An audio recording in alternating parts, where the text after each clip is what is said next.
Hi, I'm Roland Sawatzky, Curator of History at the Manitoba Museum. I'm here today with Abdul Tawab from Rubia Darya, which is a rug merchant shop just one block south of the museum, our neighbor. And thank you very much for coming today. Abdul is an expert on rugs from Central Asia. And so, how would you describe the region of rugs that you're familiar with? Basically, we specialize in rug from Central Asia, but extended to the Caucasus up to Turkey. So rugs from that region and rugs that are made by tribal groups rather than mass produced. This is a rug that has been on exhibit in the museum in the Parklands Gallery since the 1990s. It's off for a little bit of conservation treatment now, but we're going to be putting it on again. As a fascinating history. So this was owned by a Mennonite family in southern Ukraine, exactly where the war is happening now. And they owned it in the 1860s up until the 1870s.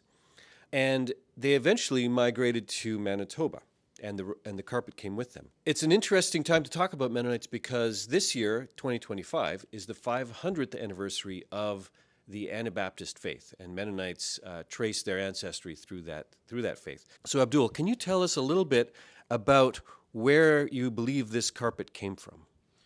In our estimation, this rug was probably made in central Anatolia, which is a part of modern day Turkey. The closest city that this rug comes from is Konya, which has been an inhabited city for many generations, probably 1,000+ years. How do you think this was made? A rug like this, because this is a traditional rug, was made on a wooden loom, which was a convertible loom, so you could easily transport it from one place to another. This probably was made by one lady for personal use, so it has that personal connection and touch to it. You can see that when you look at the rug is not even in its appearance, but also not even with the design as well. So let's talk about the material here and the steps that would be required by the weaver to make a final product. So, first of all, what is the material?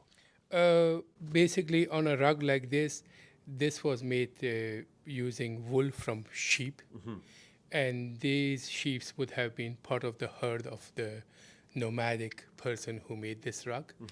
Basically, from shearing of the wool to basically hand-spinning it. When you hand-spun wool, the linen, which is the natural oil in the wool, doesn't evaporate. With machine spinning, the linen evaporates, and then you don't get such a sheen on a rug. Oh, okay. Which is, then dyeing, the dyeing process with different vegetable-based dyes, like pomegranate, onion, madder.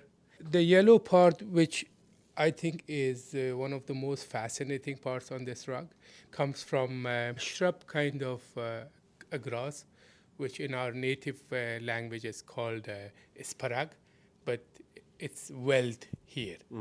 And then the knotting, which is a hard, time-consuming procedure. Then you have at the end you have the shear, basically the cutting. Okay. So you have, because the wool after the weaving is this thick probably, and they cut it to a level where you can clearly see the design.